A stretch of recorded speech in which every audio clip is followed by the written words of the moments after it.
Hello जी, नमस्कार, स्वागत है। मैं मोहित यादव स्वागत करता हूँ आप सभी का, हमारे अपने परिवार बीएससी विजन में। कैसे हो आप सब लोग? होपफुली आप बहुत अच्छे होंगे, बेहतर तरीके से आपकी स्टडी जारी रही होगी। चलिएगा शुभारंभ करते हैं आज के लेक्चर का। और आपने मेरे बैकग्राउंड में देखा होगा, आज अपन बात करने वाले हैं क्वांटम फिजिक्स की। क्वांटम फिजिक्स की मेरे भाई बात करने वाले हैं क्वांटम फिजिक्स। जैसा कि आप सभी ने देखा होगा कि न्यूक्लियर फिजिक्स अपन ने पहले से स्टार्ट कर रखी थी। इसके साथ-साथ इलेक्ट्रॉनिक्स अपन ने स्टार्ट कर रखी थी बीएससी सेकंड ईयर के जितने भी मेरे भाई-बहन हैं, उन सबके लिए बीएससी सेकंड ईयर का कोर्स भी मैं लेकर के आ चुका था। अब 2 नए कोर्सेज़ अपन ने चालू किए हैं, स्टार्ट किए हैं, जिनमें अपनी क्वांटम फिजिक्स और मैथमेटिकल फिजिक्स अपन पढ़ने वाले हैं। और अमूमनतया देखने से पता चलता है कि दोनों ही जो बुक मैंने अभी स्टार्ट की है, स्टूडेंट्स की बहुत ही भ्रांति इन दोनों बुक्स को लेकर के स्टूडेंट के बीच है, बहुत ही डर इन दोनों बुक्स के बीच है। मैथमेटिकल फिजिक्स की बात को या फिर क्वांटम फिजिक्स की बात हो, कहीं न कहीं स्टूडेंट्स बहुत डरा हुआ होता है इन सब्जेक्ट को पढ़ने को लेकर के, कि यार मैं बहुत पढ़ता हूँ, मैं मैथमेटिकल फिजिक्स को मैंने बहुत पढ़ा, मैंने क्वांटम फिजिक्स को बहुत पढ़ा, लेकिन बावजूद मुझे इसके अनुरूप रिजल्ट मिला ही नहीं। मेरे को रिजल्ट उसके अनुरूप नहीं मिल पाया, वगैरह-वगैरह बहुत सारे कांसेप्ट होते हैं। मैं आपको बता देना चाहता हूँ, आपने कितना भी पढ़ा, आपने कुछ भी नहीं पढ़ा, मेरे साथ-साथ पढ़ते चलना, आपकी क्वांटम फिजिक्स बेहतरीन हो जाने वाली है, आपकी क्वांटम फिजिक्स मक्खन की तरह हो जाने वाली है। मक्खन की तरह आप सवालों को सॉल्व करने वाले हैं। देखो, पढ़ने की एक प्रोसेस होती है। हर किसी बुक को एक अलग ढंग से पढ़ना पड़ता है। हर किसी बुक को पढ़ने का तरीका अलग होता है। देखो, कोई बुक है उसमें ज़्यादा एफर्ट चाहिए, उसमें ज़्यादा रिवीजन की आवश्यकता होती है, तो किसी बुक में कम रिवीजन की आवश्यकता होती है। पढ़ना तो सब बुक को है। एक सही तरीके से एक इफेक्टिव जो रीडिंग है, वो सही वे में ही ली जा सकती है। अब मैं आपको बताना चाहता हूँ क्वांटम फिजिक्स बहुत बड़ी कोई टफ विषय नहीं है, पहली बात तो। अगर आपको किसी ने कहा है, अगर आपने किसी से सुना है, कोई बात नहीं है, सुना है, हो सकता है उनकी बातों में या उनके मेथड में कुछ ऐसा ही रहा हो क्या कि उनकी क्वांटम फिजिक्स बड़ी टफ बन गई हो। पहली चीज़ रेगुलर पढ़ना है, रेगुलर लेक्चर अटेंड करने हैं, रेगुलर पढ़ना है। ये तो करना पड़ेगा भाई। और क्वांटम फिजिक्स ही क्यों? फिजिक्स की, मैथमेटिक्स की, केमिस्ट्री की यार जब रेगुलरिटी टूटती है ना, तो टॉपिक अपने आप अपन भूलने लग जाते हैं। टॉपिक अपने आप बेकार होने लग जाता है या अपन बोल सकते हैं टॉपिक के प्रति अपने आप डर पैदा होने लगता है। तो पहली बात तो है रेगुलरिटी बहुत ज़रूरी। दूसरी चीज़ क्वांटम फिजिक्स एक ऐसी फिजिक्स है जिसमें चीज़ें लिंक होकर के चलती हैं। आपने जो फर्स्ट लेक्चर में पढ़ा वो आपको सेकंड में भी काम में आएगा, थर्ड में भी, फोर्थ में भी और यहाँ तक कि मैं आपको ये भी बता देना चाहता हूँ, आपने चैप्टर फर्स्ट में जो चीज़ पढ़ी ना, वो यूनिट 4 के चैप्टर 8 में भी काम में आ रही होगी। ऐसी फिजिक्स है क्वांटम फिजिक्स। और एक्चुअली में जो स्टूडेंट्स डरते हैं, वो डर पैदा होने का कारण भी कहीं न कहीं यहीं पे छुपा हुआ है, क्योंकि स्टूडेंट्स रेगुलर नहीं पढ़ता। आज मेरा लाइव लेक्चर आ रहा है कोई, आप लाइव लेक्चर में घुसोगे और अब आप चाहते हो डायरेक्ट कि किसी चीज़ को आपको पढ़ना, तो डायरेक्टली किसी चीज़ को पढ़ना तो बहुत गड़बड़ हो जाएगा ना वहाँ पे।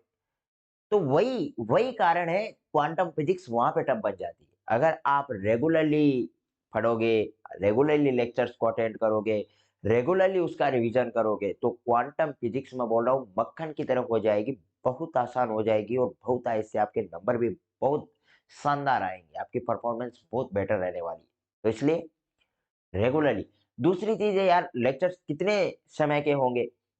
मैं कोशिश करूँगा कम से कम आधे घंटे से लेकर के 45 मिनट के बीच का अपना टाइमिंग रहे। क्योंकि ज़्यादा टाइमिंग अगर मैं ज़्यादा बड़ा लेक्चर लेता हूँ, तो भी स्टूडेंट्स नहीं समझेंगे। अगर मैं छोटा लेक्चर्स लेता हूँ, तो लेक्चर्स बहुत ज़्यादा हो जाएँगे, तो भी मज़ा नहीं आएगा। तो 45 मिनट मान के चलिएगा सफिशिएंट है। आज तो पहला लेक्चर्स है, अपन इंट्रोडक्शन पे ध्यान देंगे, कुछ बेसिक चीज़ें जानेंगे और फिर अपन अपने लेक्चर को शुभारंभ करेंगे। तो चलिएगा शुभारंभ कर लेते हैं लेक्चर का। लेक्चर में आपको मेरे भाई मेरे बैकग्राउंड में आपको देखने को मिल रहा होगा, अपन जो चीज़ पढ़ने जा रहे हैं। अब बैकग्राउंड में देखने से बहुत से मेरे भाइयों को ये भी दिक्कत थी भाई कि लिखा नहीं जाता है ना? बहुत से भाइयों को ये तो बड़ी दिक्कत होती है। कि लिखा नहीं जाता है, तो लिखने में अब आपको कोई दिक्कतें नहीं आएगी। पहली चीज़, quantum physics lecture first, unit first अपन स्टार्ट करने जा रहे हैं। पेपर भी अपना फर्स्ट ही रहने वाला है और पढ़ाएगा कौन? मैं ही तो पढ़ाऊँगा, और तो कौन ही पढ़ाएगा।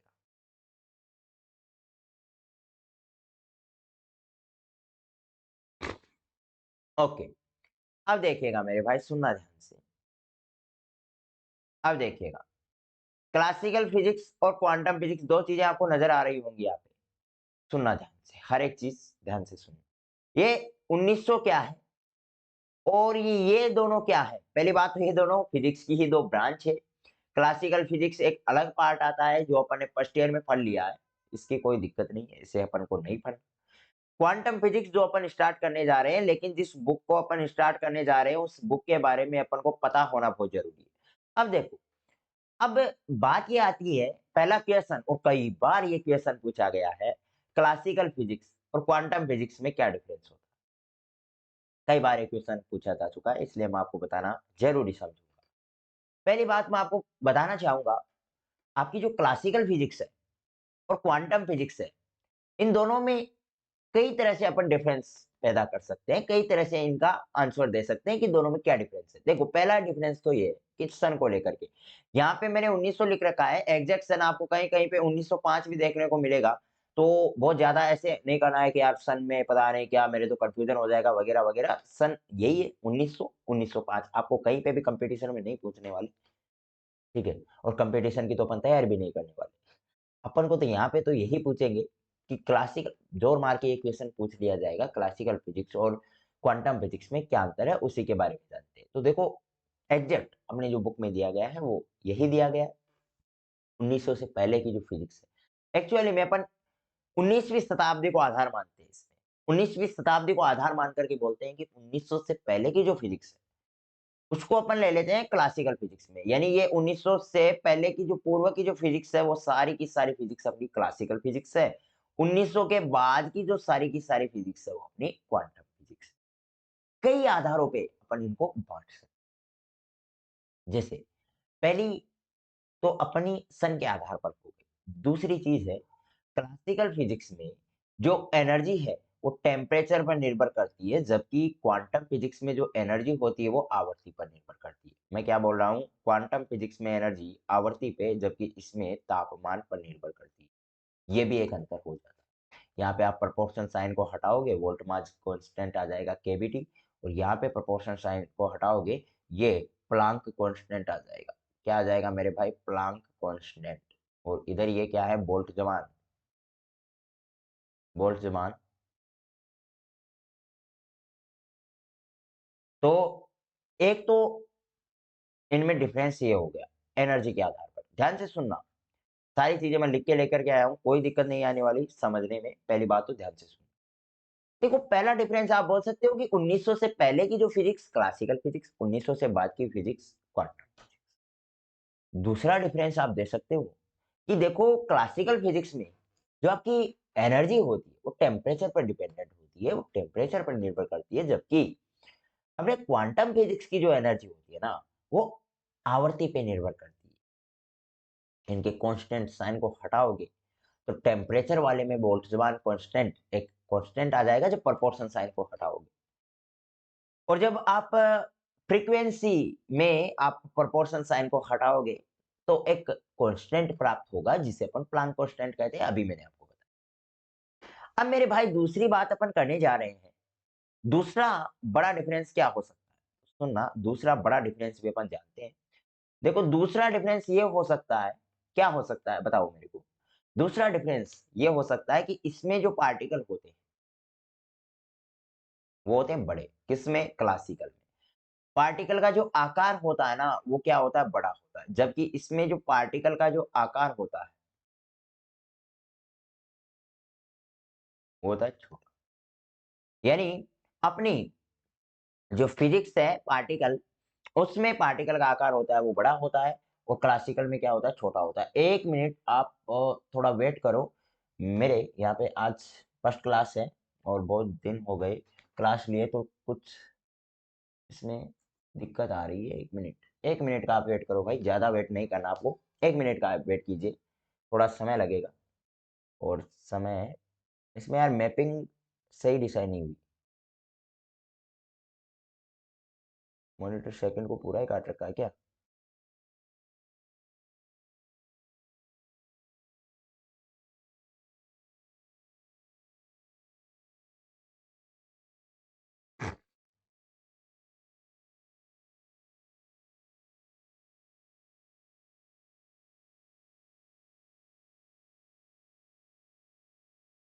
ठीक है, अभी ठीक है। ओके, अब सुनना मेरे भाई।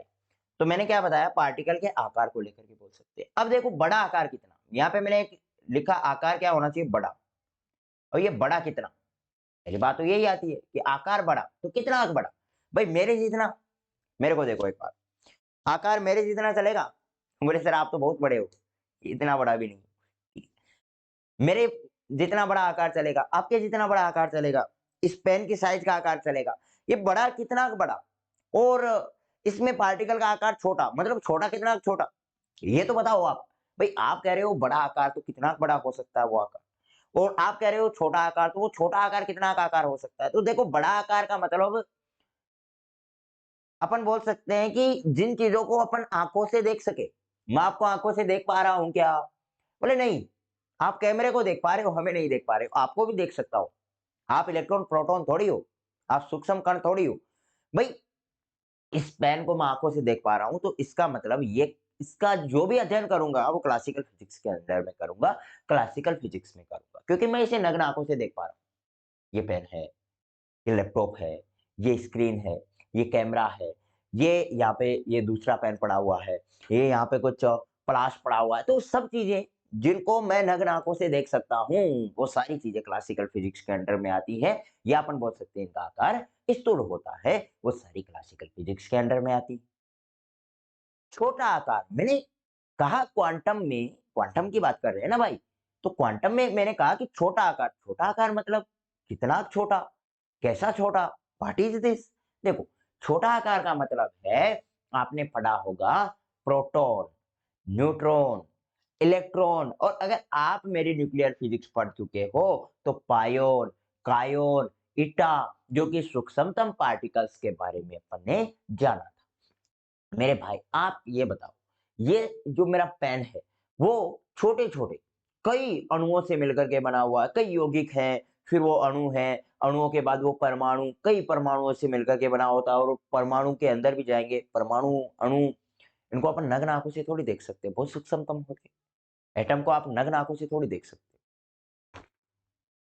और एटम के अंदर और झाँकोगे तो इलेक्ट्रॉन, प्रोटॉन, न्यूट्रॉन, तो इनको नग्न आँखों से नहीं देखा जा सकता। तो जो इलेक्ट्रॉन का आप जहाँ कहीं भी जिस भी ब्रांच में आप इलेक्ट्रॉन का अध्ययन करने वाले हो, प्रोटॉन का अध्ययन करने वाले हो, न्यूट्रॉन का अध्ययन करने वाले हो, जिस भी ब्रांच में आप अध्ययन करने वाले हो, वो ब्रांच फिजिक्स की, वो ब्रांच क्वांटम फिजिक्स के नाम से जानी जाती है। आई बात समझ?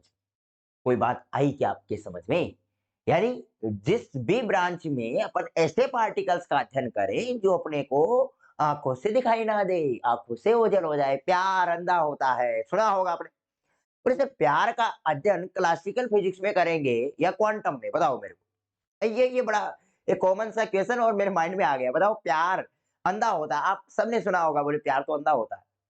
अब प्यार क्लासिकल फिजिक्स में पढ़ेंगे या क्वांटम फिजिक्स में? बताओ कहाँ पे पढ़ोगे?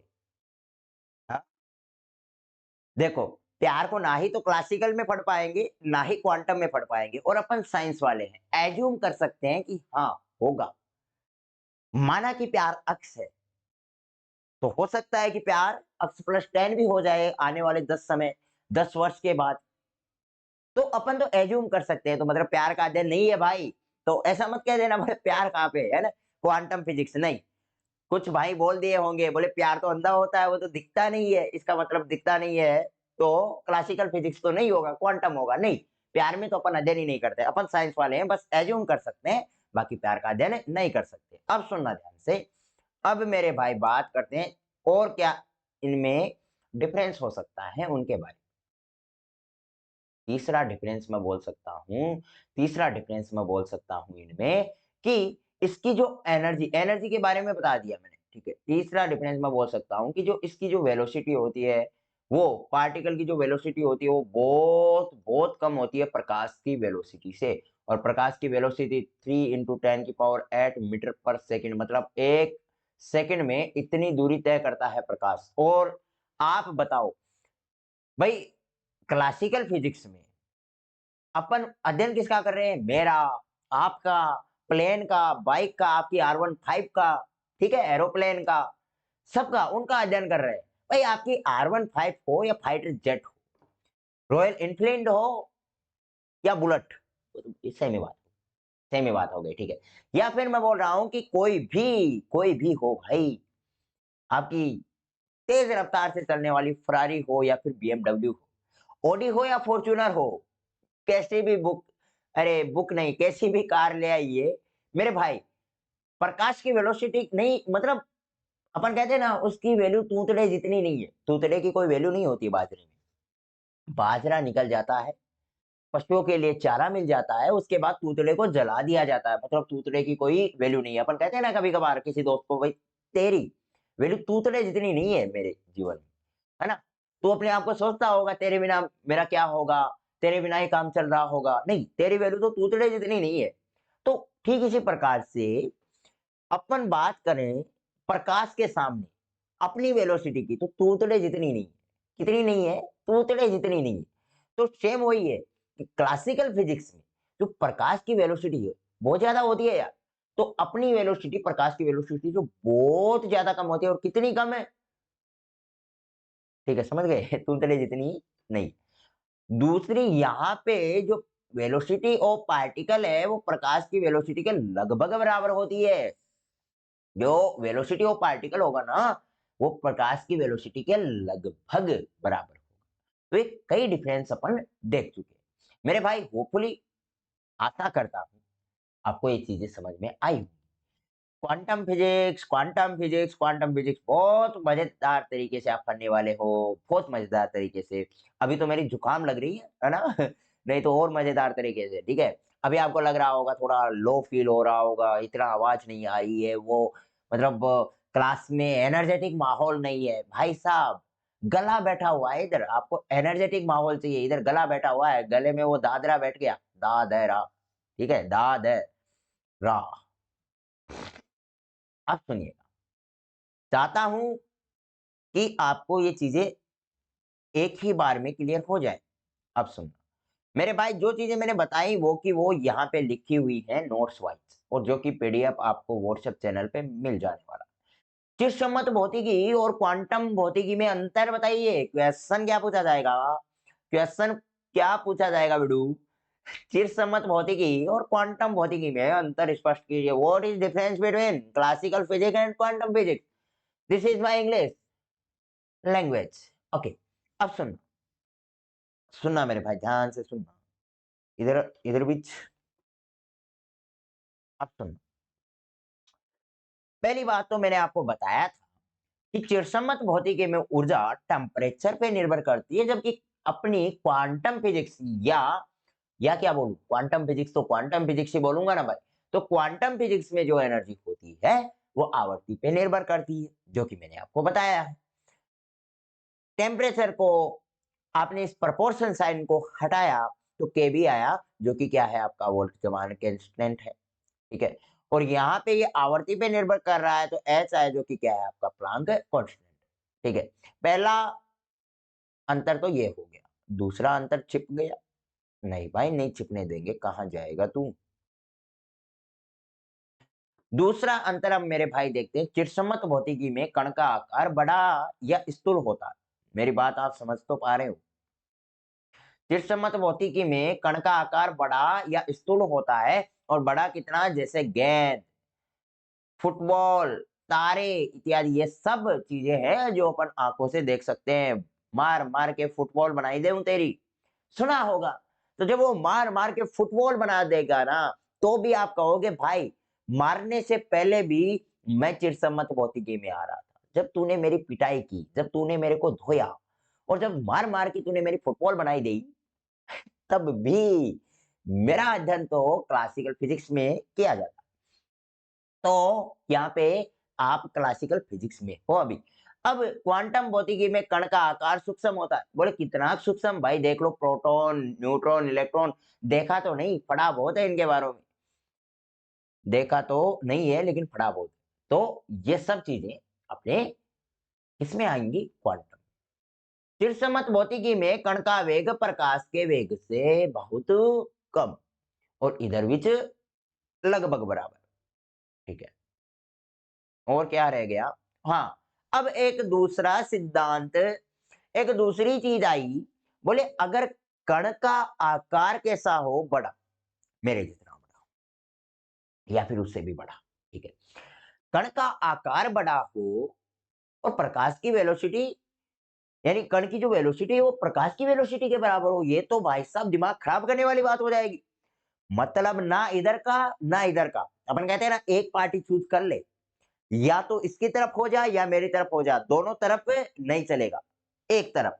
अपन कभी कभार कहते हैं कि या तो दोस्त को चूज कर ले या गर्लफ्रेंड को चूज कर ले।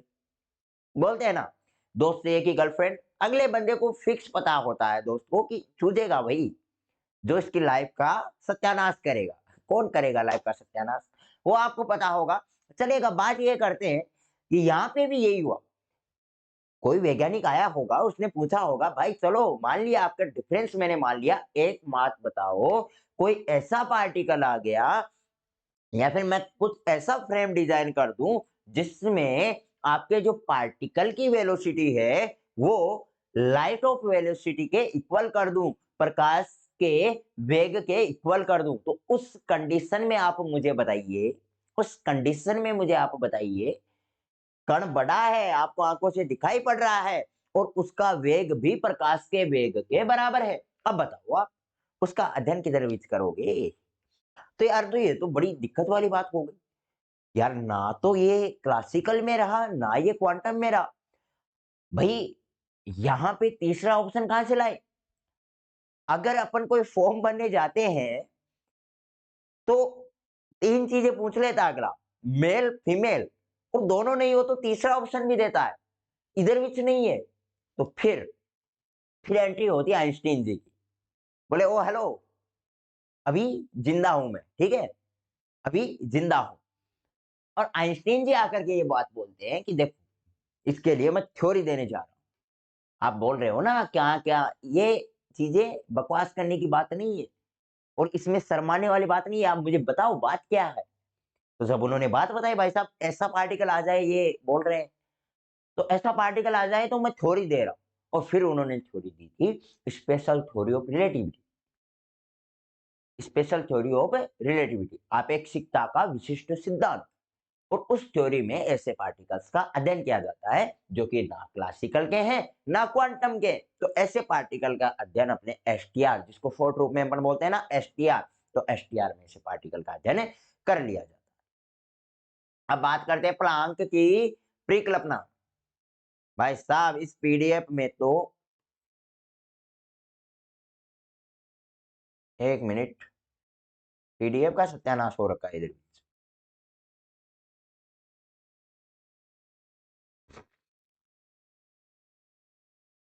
ओके, अब देखो, अब आती है मेरे भाई क्या, प्लांक की परिकल्पना।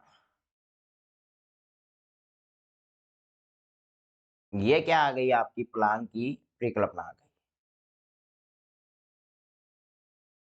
देखो पहली बात तो प्लांक ने एक चीज कही कि जो ऊर्जा होती है वो असतत होती है। प्लांक ने क्या कहा कि देखो ऊर्जा असतत होती है और आवर्ती पर निर्भर करती है। ये बात तो क्वांटम फिजिक्स वाली बात हो गई। ये बात तो अभी अपन ने पढ़ी, और वो कहाँ पे पढ़ी? क्वांटम फिजिक्स में पढ़ी।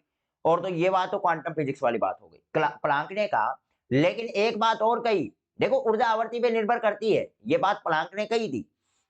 इसके अलावा एक बात और कही, और उस बात पे गौर करना बहुत ज्यादा जरूरी है, और उस बात पे गौर करना ही पड़ेगा। वो बात ये है कि देखो ऊर्जा है ना, वो आवर्ती पे निर्भर करती है। उन्होंने क्या कहा? ऊर्जा आवर्ती पे निर्भर करती है, उसके साथ साथ असतत होती है। अब असतत होने का सीधा सा मतलब होता है अनियमित। अनियमित, या अपन बोल सकते हैं निरंतर ना चलने वाली। अब अनियमित का मतलब क्या हुआ? What is this? अनियमित का मतलब हुआ कि आप इसमें देखोगे एनर्जी एक सीधा निरंतर नहीं चल रहा होगा, नियमित उसका ग्राफ नहीं मिल रहा होगा। बोले सर पागल मत बना, पागल बनाने की आवश्यकता नहीं है इधर बीच। ठीक है? आप बता रहे हो अनियमित होती है, मतलब अनियमित को as it is copy paste कर रहे हो आप। आपने ऐसा ग्राफ देखा है कहीं पे? ये ग्राफ अपन बोलते हैं नियमित ग्राफ। ये ग्राफ कौन-सा? नियमित। आप इस ग्राफ से समझना, मेरे भाई सुनना, आपको नियमित और अनियमित की बात चल ही गई है, सुनना। देखो, आपने 2 प्रकार के ग्राफ देखे होंगे, एक ये वाला ग्राफ हो गया, एक ये वाला ग्राफ, ठीक है? और इनको मैं सही रूप में बना दूँ, तो और अच्छा रहेगा, समय थोड़ा ज़्यादा लग जाए। अरे भाई! कलर बेकार सा कलर आ गया है ना? अब देखते हैं। ये एक 2 ग्राफ मैं बनाने जा रहा हूँ। एक ग्राफ बनाऊँगा नियमित वाला और दूसरा बनाने वाला हूँ अनियमित वाला। एक ग्राफ मैंने बनाया डायरेक्ट स्ट्रेट लाइन ग्राफ, ठीक है? और दूसरा ग्राफ मैंने बना दिया, दूसरा ग्राफ कैसे बना दिया? ये, ये इस प्रकार का ग्राफ बना दिया, ठीक है? इस ग्राफ को मैं क्या कहूँगा? नियमित। ये ग्राफ कौन-सा हो गया? नियमित, या फिर मैं बोल सकता हूँ सतत ग्राफ। मैं क्या बोल सकता हूँ? सतत ग्राफ। ये वाला ग्राफ आपको देखने से पता चल रहा है, बोले सर ये वाला ग्राफ है अनियमित, या अपन बोल सकते हैं असतत। तो ऊर्जा क्या होती है? इस प्रकार की होती है। ये अपने प्लांक जी बोलना चाह रहे हैं। ठीक है, समझ में आया। कुछ एग्जाम्पल तो दो, ऐसा ग्राफ किसका आता है? ऐसा ग्राफ आता है मेरे यूट्यूब के एल्गोरिथम में, एनालिसिस में। तो बोले आपके यूट्यूब में आता होगा, हमें कैसे पता चलेगा? हमें नहीं दिखाता वो ग्राफ, आपका एल्गोरिथम ऐसा ही चलेगा, और मेरा तो ऐसा चल भी नहीं रहा है। मेरा इसका विपरीत ग्राफ आ रहा है भाई यूट्यूब पे। मतलब पहले ऐसे था, अब ऐसे आ रहा है। ग्राफ तो अनियमित है, ग्राफ तो अनियमित है, असतत है, थोड़ा बहुत चेंज होकर के आया। मैं आपको बताना चाहता हूँ, देखो नियमित का तो फिक्स है। मतलब आप देख रहे हो, यहाँ पे देखोगे वैल्यू बढ़ रही है, यहाँ पे भी आप देखोगे इंक्रीजिंग ग्राफ प्राप्त हो रहा है, यहाँ पे देखोगे, मतलब हर पॉइंट पे जब आप देखोगे, तो मतलब आपको एक ग्राफ मिल रहा है इंक्रीजिंग, मतलब एक नियमित रूप से वैल्यू क्या हो रही है? बढ़ती जा रही है, तो वो तो हो गया सतत या फिर नियमित ग्राफ। बात करते हैं असतत की या अनियमित ग्राफ की, तो उसमें मेरे भाई बात ये आती है कि कभी बढ़ गया, कभी घट गया। जैसे आपने देखी होंगी सीढ़ी,